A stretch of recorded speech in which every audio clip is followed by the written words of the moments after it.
Hello everyone, your most welcome in exam word. So guys, आज के इस video में हम चर्चा करने वाले हैं रशिया यूक्रेन वॉर को लेके, और रशिया यूक्रेन वॉर से रिलेटेड क्या चीज़ें एग्जाम के लिए इंपॉर्टेंट हो सकती हैं, खासकर यूनिवर्सिटी एंट्रेंसेस में यहाँ से क्या क्वेश्चंस आ सकते हैं, तो वहाँ से रिलेटेड हम आज चर्चा करेंगे। और हमारा आज का टॉपिक है नाटो। नाटो पे बात करें उससे पहले आप देख रहे हैं कि कंटिन्यू रशिया जो यूक्रेन पे अटैक कर रहा है, और उसमें आपने दो चीज़ें देखी होंगी कि पूरे दुनिया का जो मीडिया है वो कहीं ना कहीं एक तो नाटो को दोषी ठहरा रहा है उसके लिए, और दूसरा दोषी ठहराया जा रहा है यूएस को। खैर यहाँ पे नाटो और यूएस दोनों से अलग अलग नहीं है, क्योंकि दोनों जो यूएस है वो मेंबर है नाटो का। अब हम आज के इस वीडियो में बात करेंगे आखिर नाटो क्या है, आखिर इतना बवाल क्यों मचा हुआ है नाटो के नाम पे, क्यों यूक्रेन जब नाटो में शामिल होने की बात करा तो रशिया उसको रोकने की कोशिश कर रहा था कि भाई तुम्हें नाटो में शामिल नहीं होना। और तो यूक्रेन अभी तक नाटो में शामिल नहीं हुआ है, वो एक अलग बात है, लेकिन रशिया के लिए ये था कि रशिया को लग रहा था कि शायद हमारे लिए जो कहीं ना कहीं जो सिक्योरिटी है उसको लेके इश्यूज हो सकते हैं कि हमारे जस्ट जो बॉर्डर शेयर करता है रशिया यूक्रेन के साथ, उस बॉर्डर पे नाटो अपनी सेनाओं की तैनाती करने की बात कर रहा था, क्योंकि जैसे ही नाटो में शामिल हो जाता है यूक्रेन, ऑफ कोर्स नाटो उसकी सिक्योरिटी के लिए अपनी जो फोर्सेस हैं उनको रशिया बॉर्डर पे लगा दे। तो रशिया तो बिल्कुल नहीं चाहेगा कि उसके आसपास कोई और पावर आके उसको आंख दिखाए। तो अब हम बात करें नाटो की कि आखिर नाटो क्यों यूक्रेन की मदद नहीं कर पा रहा है, ये संगठन कैसे काम करता है, इस संगठन का मेन मोटो क्या है, आर्टिकल 5 क्या है, आर्टिकल 5 में क्या क्या होता है, उसके ऊपर हम चर्चा करेंगे। आर्टिकल 5 आपके लिए बहुत इंपॉर्टेंट होने वाला है, वीडियो को लास्ट तक देखिएगा। फिर भी कहीं आपको डाउट रहे तो कमेंट सेक्शन में अपना कमेंट जरूर लिखिएगा। तो सबसे पहले हम बात करते हैं नाटो के। जब एक सिंपल सा है कि ये क्वेश्चन बहुत बार एंट्रेंसेस में भी पूछा जाता है कि नाटो का फुल फॉर्म पूछ लिया जाता है। खैर, नाटो की जब बात की जाती है तो नाटो का जो पूरा नाम है वो है नॉर्थ अटलांटिक ट्रीटी ऑर्गेनाइजेशन। अब नॉर्थ अटलांटिक ट्रीटी कह सकते हैं, या फिर इसको हम एक और नाम दे सकते हैं, वो दे सकते हैं वॉशिंगटन ट्रीटी। ठीक है, क्योंकि ये जो ट्रीटी है ये साइन हुई थी वॉशिंगटन में, तो हम इसको वॉशिंगटन ट्रीटी के नाम से भी जानते हैं। तो अगर आपसे नॉर्थ अटलांटिक ट्रीटी ना देखिए, वहाँ पे अगर आपसे वॉशिंगटन ट्रीटी पूछ लिया जाए तो भी कोई इशू नहीं है, क्योंकि अप्रैल 4 1949 को आफ्टर वर्ल्ड वॉर सेकेंड एक ट्रीटी साइन हुई थी। ये जो नाटो की जब हम बात करें नॉर्थ अटलांटिक ट्रीटी, ये एक मिलिट्री अलायंस था। आपको ये जानना होगा एक्चुअली नाटो का जो मेन पर्पज है वो है मिलिट्री अलायंस। यहाँ दुनिया के टोटल 30 कंट्रीज के मेंबर हैं। अगर आपसे क्वेश्चन दे दे कहीं कि कितने how many member countries in NATO, so total 30 countries इसकी मेंबर हैं, जिसमें से 28 कंट्री जो हैं, अगर हम 28 कंट्रीज की बात करें तो वो यूरोप से हैं, और 2 कंट्री कौन कौन सी हैं, एक यूएस है और दूसरा इसमें कनाडा है। ठीक है, ये 2 कंट्रीज हैं जो कि यूरोप से नहीं है। ओके, सो यहाँ पे हमें 2 चीजें समझ में आ गई कि नॉर्थ अटलांटिक ट्रीटी जो है नाटो है, नाटो का खासकर फॉर्मेशन कब होता है, मैंने अभी आपको बताया था 1949, और कहाँ हुआ था, वॉशिंगटन में। इसलिए नाटो को नॉर्थ अटलांटिक ट्रीटी या फिर वॉशिंगटन डीसी ट्रीटी के नाम से भी जानते हैं। और सबसे बड़ी बात, टोटल मेंबर कितने हैं, 28+2। इनको 28+2 इसलिए लिखा जाता है क्योंकि 28 जो मेंबर हैं वो यूरोपियन कंट्रीज हैं, और 2 यूएस एंड कनाडा टोटली अलग हो जाते हैं, इसलिए इनको 28+2 लिखा जाता है। ठीक है, अब यहाँ पे 28+2 ये हो गया। खैर, मैं पहले इसके फॉर्मेशन की बात कर लेता हूँ। जो 1949 में ये ट्रीटी साइन हुई थी, तब इसके फॉर्मेशन के समय कितनी कंट्रीज थी और बाद में कितनी कंट्रीज इसमें ऐड होती हैं। तो जब 1949 में नाटो ट्रीटी जब साइन होता है, उस समय जो कंट्रीज साइन किया था वो था टोटल 12। अप्रैल 4 1949 को वॉशिंगटन डीसी में टोटल 12 कंट्रीज थी। आपके सामने countries US, UK, Portugal, Norway, Netherland, Luxembourg, और आपका Belgium, Italy, France, Iceland, Denmark and Canada. ये टोटल 12 कंट्रीज थी जिन्होंने इसको फॉर्म किया था, इसको स्टैब्लिश किया था। बाकी जो 18 कंट्रीज हैं ये इसमें बहुत लेट आती हैं, बाद में जुड़ती हैं। तो हम एक चीज़ और आपको क्लियर हो गई, कई बार आपने देखा होगा एंट्रेंसेस के अंदर क्या होता है कि क्वेश्चन आ जाता है, खासकर आपने यूएन के बारे में अगर कभी पढ़ा हो तो यूएन के बारे में क्या क्वेश्चन दे देता है कि how many countries sign that, like जो वहाँ पे सैन फ्रांसिस्को के अंदर जब पहली बार उस पर साइन किया गया था तो वो जो पूरा प्रपोजल साइन किया था वो टोटल 50 कंट्रीज ने किया था। तो वो इस तरह के क्वेश्चंस कई बार पूछ लेता है, तो इस तरह का क्वेश्चन हो सकता है आपके पास नेटो से आ जाए, ठीक है। तो ये आपको ध्यान में रखना है कि टोटल जो एस्टैब्लिशमेंट के टाइम जो टोटल कंट्री थी वो कितनी थी, तो वो टोटल कितनी है, 12 कंट्रीज हैं, ठीक है। मैंने कंट्रीज के नाम इसीलिए रख दिए हैं, बाकी इसका पीडीएफ भी आपको मिल जाएगा। यू कैन ज्वाइन एग्जामवर्ट ऑफिशियल, वहां पे आपको पूरा पीडीएफ मिल जाएगा, आपका नाटो पूरी तरह क्लियर हो जाएगा, ठीक है। अगला पॉइंट आता है, ये आपका क्लियर हो चुका है, टोटल मेंबर्स कितने हैं, 30 है। अब यहाँ पे अगला एक इंपॉर्टेंट पॉइंट आता है कि चलिए वॉशिंगटन डीसी में इसको फॉर्म कर दिया, तो अब इसका हेडक्वार्टर कहाँ है, तो इसका जो हेडक्वार्टर है वो है आपका ब्रुसेल्स। ब्रुसेल्स कहाँ पड़ता है, बेल्जियम में। ब्रुसेल्स में और भी कई ऑर्गेनाइजेशंस के हेडक्वार्टर हैं, तो अगर आप ऑर्गेनाइजेशंस के बारे में जब पढ़ेंगे तो वहाँ पे आपको बहुत सारी चीज़ें क्लियर होंगी। उसके अलावा जो सबसे इम्पॉर्टेंट चल रहा है, जैसे कई बार क्या होता है कि जो चीज़ें हाईलाइट होती हैं वहाँ से क्वेश्चंस आते हैं यूनिवर्सिटी एंट्रेंसेज में या किसी भी एंट्रेंस में। तो अभी आप देख रहे हैं कि मोस्टली 2 लोग दुनिया के सामने आ रहे हैं, या तो यूएस के प्रेसिडेंट आ रहे हैं, अगर हम जेलेंस्की की बात छोड़ दें, यूक्रेन के जो इस टाइम प्रेसिडेंट है उनकी बात हम छोड़ दें, उनके अलावा अगर हम वर्ल्ड वाइड बात करें तो वर्ल्ड में 2 लोग सबसे ज़्यादा देखे जा रहे हैं। एक बाइडेन मीडिया फेस करने सबसे ज़्यादा आ रहे हैं, यूएस प्रेसिडेंट। दूसरे कौन आ रहे हैं सामने, नेटो के जो जनरल सेक्रेटरी हैं वो पूरी दुनिया के सामने आ रहे हैं यूक्रेन को सपोर्ट करने के लिए। वो बोल रहे हैं बार बार कि हम यूक्रेन के साथ ऑन एनी कॉस्ट हम। अब यहाँ पे मैं बात करता हूँ सेक्रेटरी जनरल की, तो सेक्रेटरी जनरल जो है वो है जेंस स्टोल्टेनबर्ग, ठीक है। तो ये जो जेंस हैं ये कहाँ से हैं, तो ये फॉर्मर नॉर्वे के प्राइम मिनिस्टर थे, ठीक है।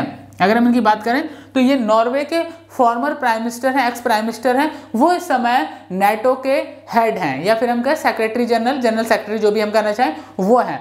अब सवाल आता है कि साहब जो नेटो है, ठीक है, उसमें एक आर्टिकल आता है आर्टिकल 5। आर्टिकल 5 पे मैं बात करता हूं। आर्टिकल 5 क्या है, आर्टिकल 5 क्या कहता है कि आर्टिकल 5 का सबसे ज्यादा यूज कब किया जा सकता है, जब नेटो की किसी भी कंट्री पे कोई अटैक होता है, या नेटो की किसी भी कंट्री की भूमि पे किसी भी तरह का अगर अटैक होता है किसी बाहरी देश से, तो इस आर्टिकल 5 को अप्लाई कर दिया जाता है। आपको मैं बता दूं, सबसे पहले इस आर्टिकल 5 को इन्वोक किया गया था, वो किया गया था 9/11, यानी कि जो 9/11 का अटैक हुआ था। और ये अटैक आपको अगर पता हो तो वर्ल्ड ट्रेड सेंटर जो यूएस में है, वहाँ पे ओसामा बिन लादेन ने जो अटैक करवाया था, जहाज टकरा दिए गए थे वर्ल्ड ट्रेड सेंटर में, तो वो जो WTC पे अटैक हुआ था वर्ल्ड ट्रेड सेंटर पे, वो वर्ल्ड ट्रेड सेंटर पे जब अटैक हुआ था तो आर्टिकल 5 को इन्वोक किया गया था। आर्टिकल 5 क्या कहता है कि अगर हमारे किसी भी जमीन पे किसी भी तरह का कोई अटैक होता है, बाहरी अटैक अगर उसके ऊपर किया जाता है, तो ये अटैक केवल उस कंट्री पे नहीं होगा, बल्कि वो जो टोटल मेंबर कंट्रीज हैं उनके ऊपर एक तरह से अटैक होगा, और वो 30 की जो बाकी बची कंट्रीज हैं वो आपको उसका जवाब देंगी। तो मतलब अगर यूएस के ऊपर अटैक होगा तो बाकी 29 कंट्रीज यूएस की तरफ से लड़ेंगी, ना कि उस कंट्री की तरफ कोई खड़ा होगा वहां पे, ठीक है। तो आर्टिकल 5 क्लियर हो गया होगा आपके मन में। एक आर्टिकल 4 की चर्चा चली। आर्टिकल 4 में क्या होता है कि आप किसी कंट्री को एंट्री दे सकते हो, ठीक है। आपका मान लो यूक्रेन है, आप उसको एंट्री दे रहे हैं, आप उसको एंटर कर सकते हैं अपनी नेटो की ऑर्गेनाइजेशन में। तो यहाँ पे एक चीज आपको समझनी होगी कि आर्टिकल 5 बहुत इंपॉर्टेंट है। कई लोग के मन में चला होगा आर्टिकल 5 को क्यों नहीं यूज किया गया, उसके पीछे एक ही रीजन है, यूक्रेन की हेल्प ना कर पाने के पीछे नाटो की एक ही मजबूरी है, वो है आर्टिकल 5। आर्टिकल 5 जब फॉर्म हुआ था, नाटो 1949 में फॉर्म हुआ था, तो वहां पे आर्टिकल 5 का जिक्र किया गया है। आप अगर नाटो की वेबसाइट पे भी जाकर पढ़ेंगे, आर्टिकल 5 पढ़ लीजिएगा, वहां पे ये जिक्र किया गया है कि आर्टिकल 5 का यूज इसी केस में किया जा सकता है, इसको तभी इन्वोक किया जा सकता है जब इन जो परमानेंट मेंबर्स हैं, उन परमानेंट मेंबर्स के ऊपर किसी भी तरह का अटैक होता है, तो यहाँ जितने मेंबर कंट्रीज हैं वो अटैक एक तरह से उन सभी मेंबर कंट्रीज पे होगा। यहाँ पे अगर मैं बात करूं नेटो की, तो नेटो के अंदर जो सबसे ज्यादा लीडिंग कंट्री है अगर फोर्सेस के हिसाब से, तो फोर्सेस के हिसाब से वो लीडिंग कंट्री कौन है, ब्रिटेन है, ठीक है। तो ब्रिटेन सबसे ज्यादा इस चीज में इन्वॉल्व रहता है, खासकर नेटो को मजबूत बनाने में भी उसका बहुत बड़ा योगदान रहता है। ये सारी चीजें हैं। उसके अलावा अगर मैं बात करूं आपसे नेटो से रिलेटेड, आपका आर्टिकल 5 हो जाता है। अब सवाल आता है यहाँ पे कि एक बार क्या हुआ था कि 1966 में ले चलता हूँ आपको, 1966 में, और मैं बात कर रहा हूँ आपसे फ्रांस की, ठीक है। अब आपके मन में होगा साहब ये फ्रांस की चर्चा अचानक से क्यों होने लगी। मैंने आपको अभी स्टार्टिंग में बताया था कि NATO is a military alliance, ठीक है। ये एक मिलिट्री अलायंस है, उसके अलावा इसका कोई काम नहीं है, ये हेल्थ के फील्ड में काम नहीं कर रहा है, केवल और केवल मिलिट्री अलायंस है। या तो यहाँ कम्बिनेशन आपका आर्मी, एयरफोर्स और जो भी उनकी तीनों सेनाएं, उनका एक कम्बिनेशन है, जितने भी इसके मेंबर कंट्रीज हैं एक दूसरे की रक्षा के लिए। 1966 में क्या हुआ था कि फ्रांस ने अपने आप को विड्रॉ कर लिया था, ठीक है, कहां से? मिलिट्री अलायंस से। इसका मतलब ये नहीं कि फ्रांस नेटो से बाहर हो गया था। फ्रांस ने कहा कि मैं नेटो का मेंबर रहूंगा, लेकिन मैं अपना मिलिट्री अलायंस आपसे वापस लेता हूं। अब 1966 से लेके ये चला 2009 तक। 2009 में क्या होता है कि जो नेटो है, नेटो में ये वापस अपना जो मिलिट्री अलायंस है उसको वापस ऐड ऑन कर लेता है कि नहीं, अब हम वापस से आपके मिलिट्री अलायंस में शामिल होते हैं। तो अब आपको इसका एक फॉर्मेशन समझ में आया होगा कि कैसे इसका जो पूरा का पूरा जो सिस्टम है वो कैसे काम करता है, कैसे ये एक दूसरे से कनेक्टेड है।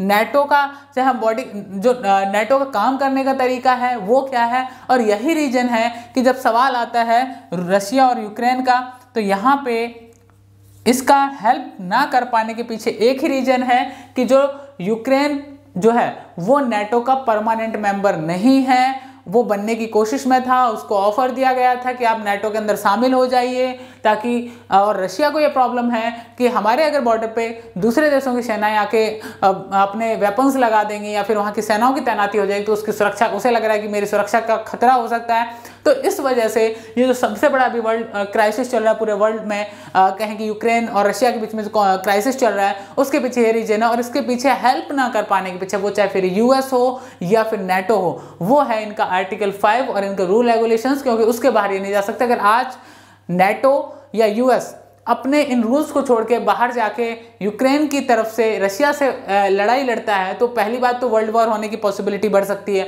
दूसरा सबसे बड़ा क्या होगा कि अगर आज यूक्रेन के लिए वो कंट्रीज खड़ी होती हैं, तो 100% कल को किसी और कंट्री के साथ कोई कंट्री लड़ेगी तो उन्हें हर एक कंट्री के साथ जाकर लड़ना पड़ेगा। और ये अगर आप वर्ल्ड पॉलिटिक्स के हिसाब से देखें तो वो कभी पॉसिबल नहीं है कि इस तरह से हो पाए। और दुनिया की कोई भी कंट्री कभी नहीं चाहेगी कि वर्ल्ड वॉर फर्स्ट हुआ, उसके बाद वर्ल्ड वॉर सेकंड बहुत जल्दी हो गया था, तो कोई भी कंट्री ये नहीं चाहेगी कि दुनिया के अंदर वर्ल्ड वॉर थर्ड हो, because all country have atomic weapons. हो सकता है कि उसका यूज हो जाए। तो आप जानते हैं कि हाइड्रोजन बम वैसे भी काफ़ी डेंजरस होते हैं। सो कभी नहीं चाहेगी कोई भी, दुनिया का कोई भी राष्ट्राध्यक्ष नहीं चाहेगा, कोई भी head of government, head of state ये नहीं चाहेगा कि यूक्रेन और रशिया के बीच में वो जाके पड़े और वो उनकी साइड लेके लड़े। यहाँ सिर्फ क्या कर सकते हैं ये लोग, इसको मिलिट्री को हेल्प कर सकते हैं, इनको वेपन्स दे सकते हैं, इनको इकोनॉमिकली सपोर्ट कर सकते हैं यूक्रेन को। उसके अलावा कुछ नहीं कर सकते। डायरेक्ट आर्मी नहीं उतार सकते, डायरेक्ट अपना एयरफोर्स नहीं उतार सकते, डायरेक्ट अपना नेवी नहीं उतार सकते, क्योंकि जैसे ही तीसरा कंट्री उतरेगा वैसे ही चीज़ें बड़ी होंगी और कहीं ना कहीं उसका पूरे वर्ल्ड पे बहुत नेगेटिव इम्पैक्ट होगा। सो गाइस, ये था नेटो के बारे में। और यहाँ खासकर सेक्रेटरी जनरल का नाम याद रखिएगा। हो सकता है कि आपके यूनिवर्सिटी एंट्रेंसेस में ये क्वेश्चन आप से पूछ लिया जाए। सो कंफ्यूज नहीं होना है। नेटो से रिलेटेड और भी अगर आपके मन में कोई क्वेश्चन बचा हो तो आप, मैंने बताया एग्जामवट ऑफिशियल में इसका डिटेल्ड पीडीएफ आपके लिए अवेलेबल है। आप उस पीडीएफ को जाके पढ़िए, आपके सारे डाउट्स क्लियर हो जाएंगे। विजुअल्स के साथ वो पीडीएफ वहाँ पे दिया गया है, तो उसे आपको अगर पढ़ना है और समझना है नाटो को बहुत बेहतर तरीके से, तो join the Examwat official on Telegram. And one more thing, video कैसा लगा कमेंट सेक्शन में जरूर लिखिएगा। अगर फिर भी आपके मन में कोई डाउट रहा है तो प्लीज़ कमेंट करिए और अपने डाउट को क्लियर करिए। Thank you very much for watching this video. See you in next video.